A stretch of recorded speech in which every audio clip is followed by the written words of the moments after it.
Welcome to 6 African Trade Talks, the show that brings you closer to the intra-Africa trade business world. I'm your host, Chad Chawanda. In this episode, our guest is Allan Majuru. Allan is the Chief Executive Officer at Zimtrade, and he is also an ambassador of IATF 2023, which is our media partners. Allan, welcome to 6 African Trade Talks. How are you? Thank you very much, Chad, and thank you for inviting me to this platform. It's a pleasure. Before we start, we'd like to hear a word from our sponsors. Would you travel to Cape Town for business or leisure? What if you could combine the two? Well, you can. With Optimum African Experience, Cape Town Leisure Experience, with partners such as the University of Cape Town, CEDA, Kadena, Luminary, and Prime Focus. Experience the best of Africa. Allan, take us through what is the role of Zimtrade and its importance. So, Chad, I think with what is happening globally and also with the advent of the African Continental Free Trade Area, in each country, there is a body that is looking at how we can foster intra-Africa trade and also global trade. So as Zimtrade, our role is to facilitate trade between Zimbabwe and the rest of the world and goods originating from Zimbabwe. So we are a PPP, a public-private partnership under the Ministry of Foreign Affairs and International Trade.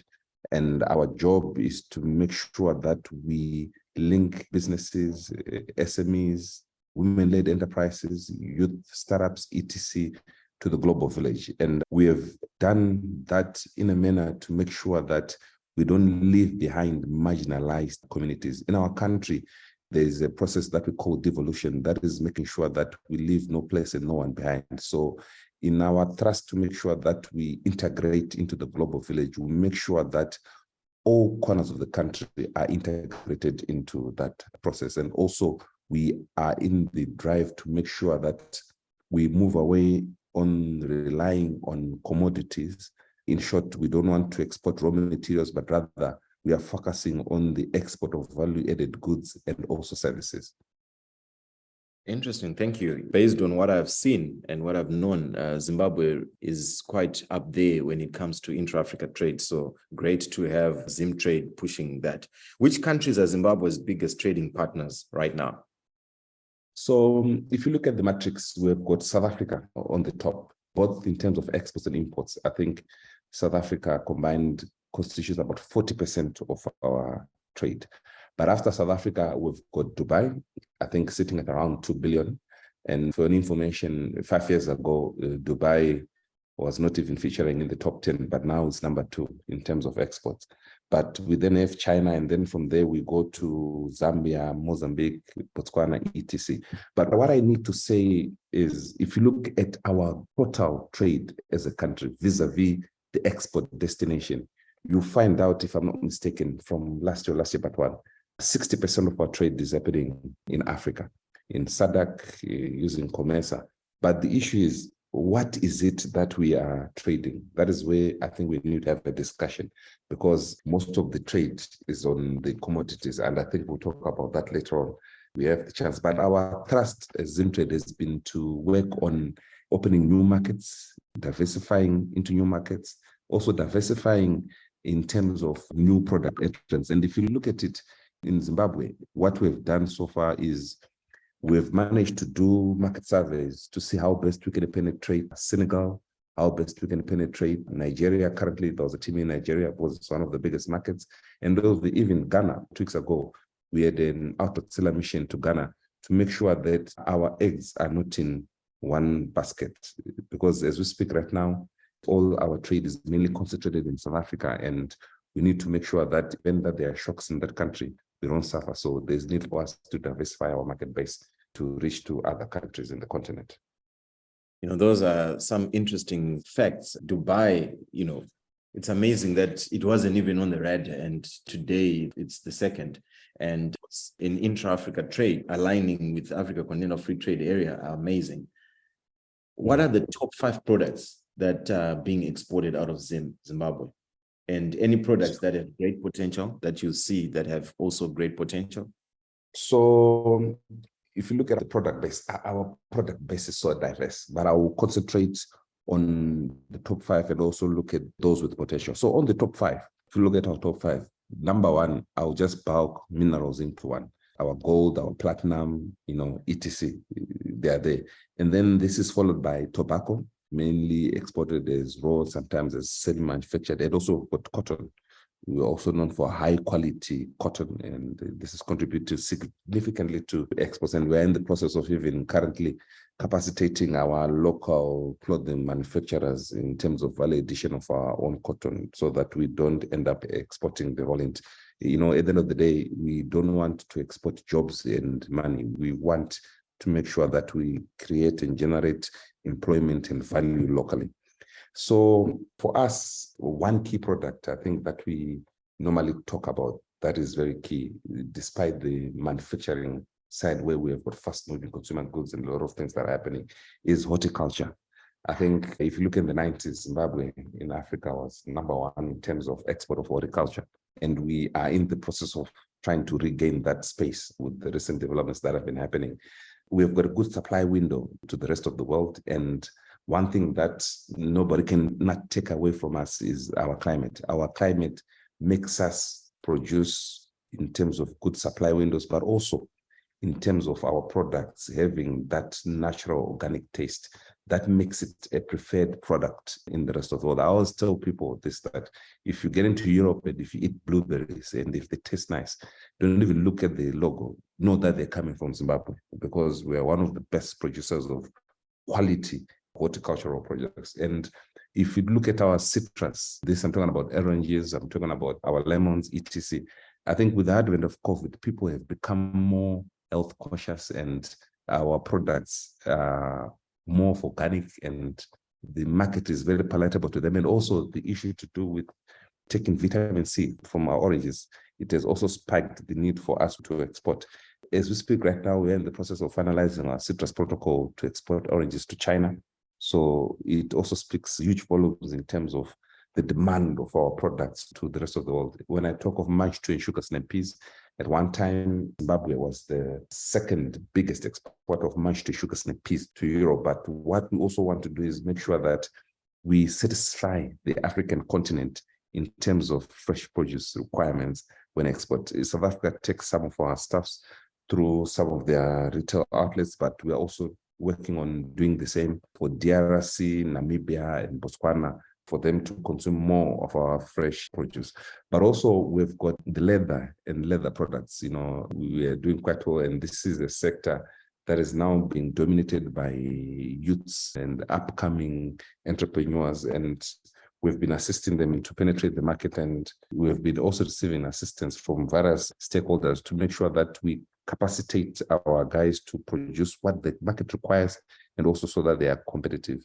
If you look also at the arts and crafts sector, it's something that has been very viable for us. And of late, we've made strides to make sure that countries like South Africa and Mauritius, Angola, even Ghana, they get access to our arts and crafts. Of course, predominantly, we've got customers from Europe that take our stuff, but we want to make sure that we send a message and a story about how arts and crafts can help people improve their livelihoods, especially if you look at the number of people that are concentrated in this sector. So we are also giving it due attention to make sure that we can export, but also at the same time improve the livelihoods of our people who are in these sectors. We have got issues to do with the agricultural implements and also agricultural inputs. We are very strong on that, and also looking at fast-moving consumer goods, our yogurts, things that are produced by the likes of Dairy Board, Schweppes, our Cerevita has become a house brand name. Our Mazoe is also now a brand name. Currently, we are having efforts of marketing our Mazoe in Senegal, and that has taken off quite well. So we've got a huge base of commodities that makes it difficult for us to even rank them in terms of importance to us, but I'll end there for now, and then we can continue the discussion. Thank you very much for sharing. I'm slightly biased because I'm also from Zimbabwe, so it's always music to my ears to hear and to know things that Zimtrade is doing. Which countries have easy access to Zimbabwe? Which should be taking advantage of the launch of the AFCFTA? Some people from other countries might not know that there are trade agreements. To your own perspective, which countries do you think are missing the opportunity, yet they have easy access to Zimbabwe? So I'll answer this from a structural perspective, but also from a futuristic perspective, looking at what we are doing as an organization to increase trade. So if you look at how we are located, we are landlocked as a country. But for us, we call it land linked because we are linked to Zambia, we are linked to Mozambique, we are linked to South Africa, we're linked to Botswana, and also countries like Malawi and DRC. So by virtue of our structure, it makes it easy for us to trade with these countries. Even look at the period of COVID, there were a lot of restrictions in terms of movement of goods and services. But for us, it was really easy to push goods and services because we were linked in that regard.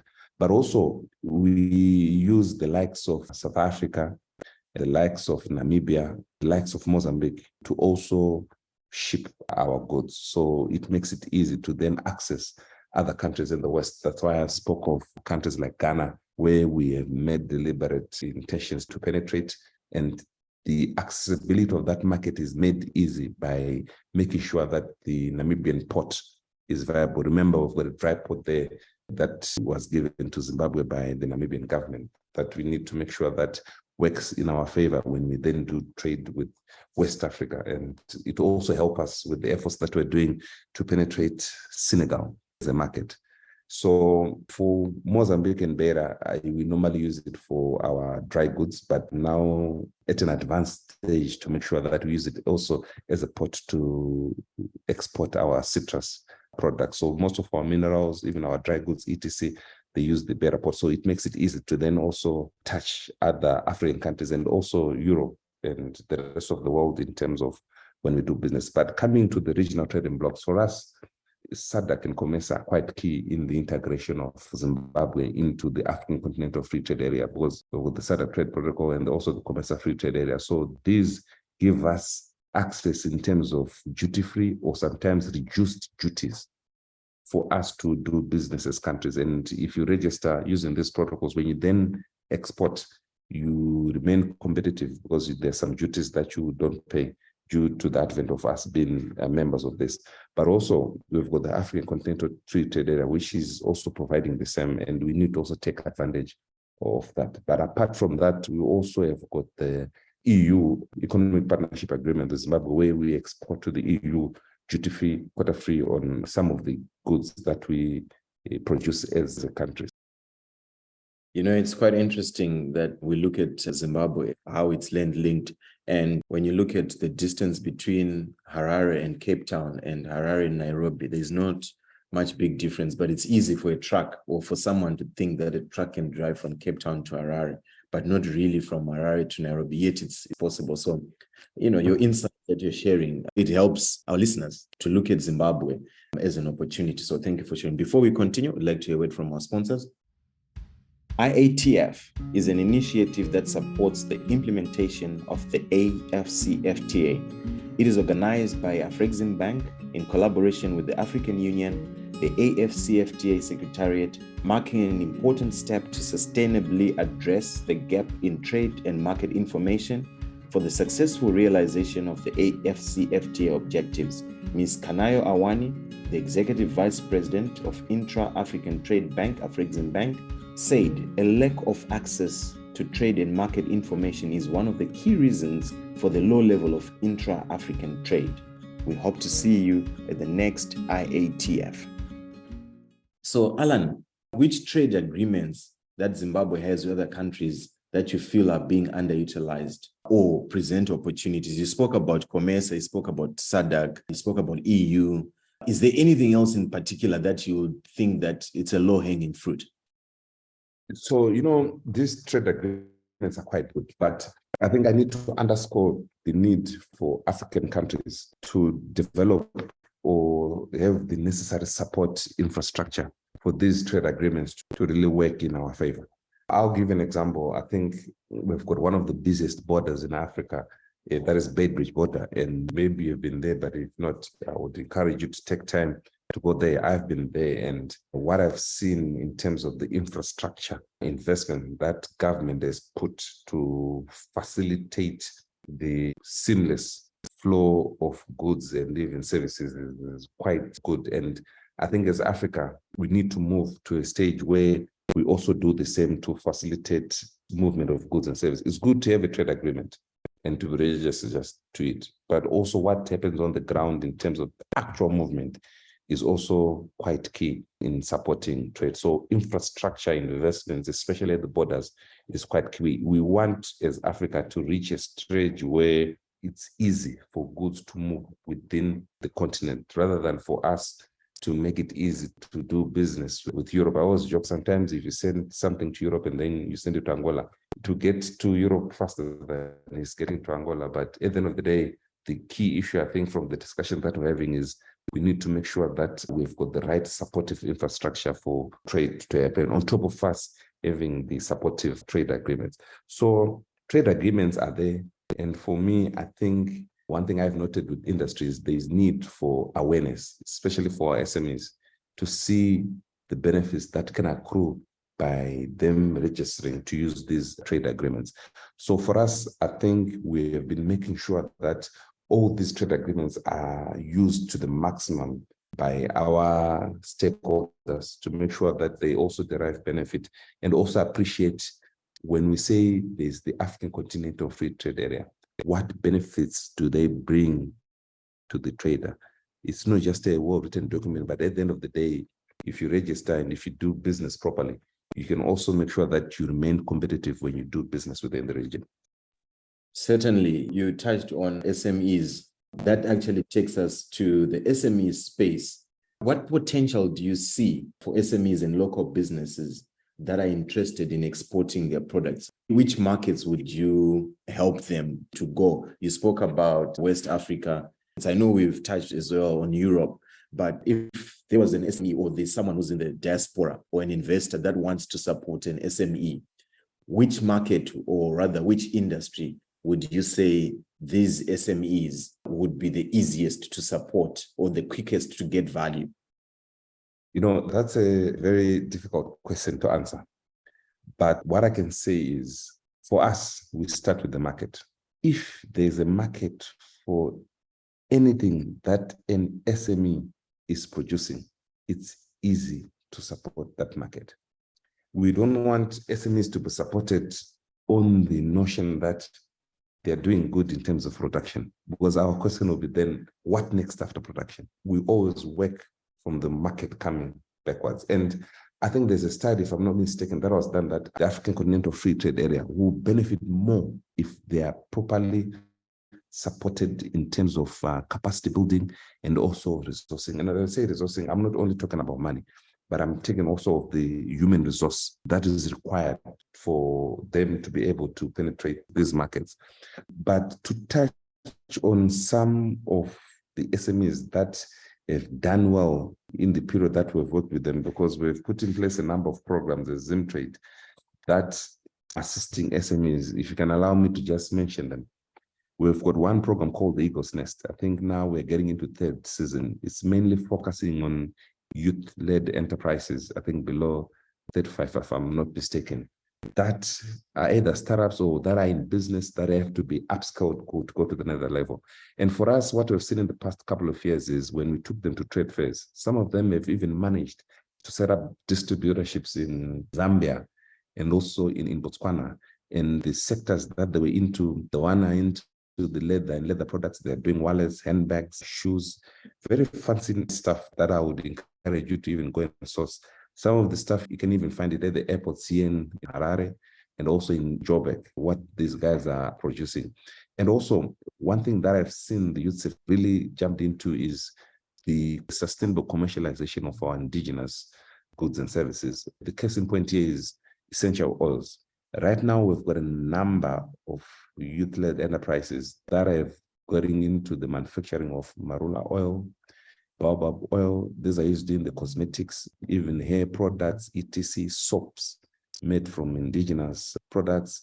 And these are finding their market into Zambia, into Europe, into the UK, and even into Asia. So this is quite interesting for us that these sectors have grown very big in Zimbabwe through the work that we're doing with the youth-led enterprises. And also, I'll talk of the program that we launched called the Next Exporter. This is focusing on women-led enterprises. And again, most of them are in that sector, and some are in the processed foods. They're making gems from our indigenous products like baobab gem, they're making from marula. They're also making from our fruits, plum gem, etc. And even some herbal teas, etc. that have been made by these people. They've come in very handy for the future of what we are doing. So for me, if you look at Zimbabwe, we've got over 500 indigenous species or products. But of those, I think about 10 have been sustainably commercialized. So we have got a lot of opportunity if we have people who can come into this area, invest, so that we also beneficiate from the resources that we have as a country and also when we export. As we were talking, you then brought up a memory. A few weeks ago, seeing a Zimbabwean in Cape Town that is doing so well with these products that you're talking about in terms of your organic foods, where he's now doing ice cream in Cape Town and it's doing so well. So it just shows, the diverse resources that you have when it comes to organic products. I was now talking about the baobab powder, just give you some insights in terms of the value that we can generate from baobab. There are a number of youths that have gotten into this business where they're making baobab powder. And if you look at the nutrition ingredients of baobab powder, they are quite massive. And it's also deemed the next Afrocentric superfood. When I say superfood, I mean high in nutrients and low in calories. You have no idea how many nutrients you can get in baobab powder. Your calcium, things to do with your BP, things to do with your skin. You have no idea. But the good thing is also the seed of the same. You can either make tea. They call it coffee, but I call it tea because I believe coffee comes from coffee. But they call it baobab coffee, which is also very nice. But also you can get baobab oil from the seed when you squeeze it. And the remaining stuff that comes from there can be used as livestock feed. And that's where the baobab oil comes from. So this area is untapped. And the good thing is the market has given our people an overwhelming response to say we need more of this in terms of exports. Interesting. Thank you for sharing. When I moved to South Africa, I was shocked to see that there was a fridge with organic food and the one with non-organic food, because I know in Zimbabwe, there's never been a fridge with non-organic food. So definitely it's interesting to see. What is the impact of technology for Zimtrade and for exporters from Zimbabwe? Any lessons you can share? Yeah, COVID taught us very well. It said that you go with the technology or you remain behind. So for us, we developed what we call the Shop at Zim. It's an online platform where you can find Zimbabwean goods and services. If you have time, please also go through and see what we have to offer there. So it's something that we're continuously improving and also continuously adding the diverse product range that we have in Zimbabwe. But what is also important is with COVID, I think it said that you join the digital bandwagon or you lose business. So for us, we've also made an initiative to make sure that most of our companies, both big and also the SMEs, are quite conversant with issues to do with digital marketing, because it's now the thing of the day. If you want to be known globally, despite you being absent physically in wherever you want to be. So it has been a very huge push for us in terms of making sure that people know how to construct websites and also people know how to pitch their goods and services on the digital platforms for us to enhance trade with the rest of the world. Certainly. So you said it's called Shop at Zim. Shop at Zim. Shop at Zim. Just do www.shopatzim.co.za. It will come out. Even you say Shop at Zim, it will come out. It shows a wide variety of goods and services. Even went a step further to start to produce sector-based websites. Like there's what we call the Zimbabwe Leather Collective. If you can Google that, Zimbabwe Leather Collective, it's a website that is mainly focusing on showcasing the potential that is there in terms of what we can produce from our leather, whether it's bovine, it's elephant skins, it's crocodile skins, you name it, it's also there. And we've even set up a website on the packaging side to showcase to the rest of the world that if you want to source packaging material, both locally in Zimbabwe or even if you want to export, you can go there and see what we have to offer as a country in terms of packaging and what we can export. Thank you very much. We'll put it on our show notes as well for our listeners to visit. Any podcasts, books you would like to recommend to our listeners? So one that was very nice and interesting to me was the one podcast on Nigeria called the Smallstarter Business Podcast. I think this is quite interesting for the young people looking to venture into business in Africa. It's quite insightful. I would encourage people to look at it. In terms of books, for me, I think there are two I will also highly recommend, and both of them are from Robin Sharma. You know, as a CEO, you also need to know how best you keep your team motivated. Because at the end of the day, I'm not running a factory where you manufacture condiments or leather products. The machinery is the people, and they have to be well oiled. So there's one book called The Monk Who Sold the Ferrari. I don't know if you're aware of it, if you have read it. To me, it taught me a lot about culture. And people say culture, it's strategy for breakfast, but we went even further to say is it for lunch and dinner. So culture can finish any business no matter how good it is. So The Monk Who Sold this Ferrari, I think to me it's a good book that gave me a basing in terms of how to treat employees and how culture is a key driver in terms of how organizations can deliver on their mandate. And this has helped Zimtrade a lot in terms of where we are today. I always tell my team that I hire smart people to tell me what to do, not for me to tell them what to do. So it has really helped in the way we do business. And also the 5 a.m. club, I think to me, it taught me focus. There are a lot of distractions that are there in the world. I'm not saying Twitter is a bad thing, it's a good thing, but you also need to monitor the amount of time that you spend on social media or doing other things so that you remain focused to the goal. So I would recommend those two books to startups and even to develop leaders in the world to make sure that at least the businesses grow from one step to another.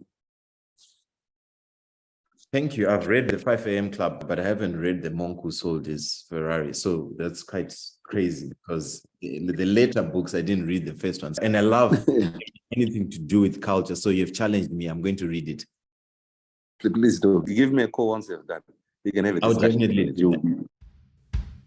Would you travel to Cape Town for business or leisure? What if you could combine the two? Well, you can. With Optimum African Experience, Cape Town Leisure Experience, with partners such as the University of Cape Town, CEDA, Medina, Luminary, and Prime Focus. Experience the best of Africa.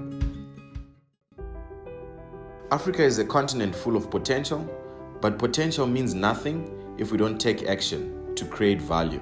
Let us take action. Thank you for listening to this episode. Don't forget to post and share this episode on your social media platforms. It will help us reach our mission of sharing knowledge about intra-Africa trade and making it available to as many people as possible. Let us grow our continent. We can go far, fast, together. If you can please leave a review on our podcast page or on Apple Podcasts.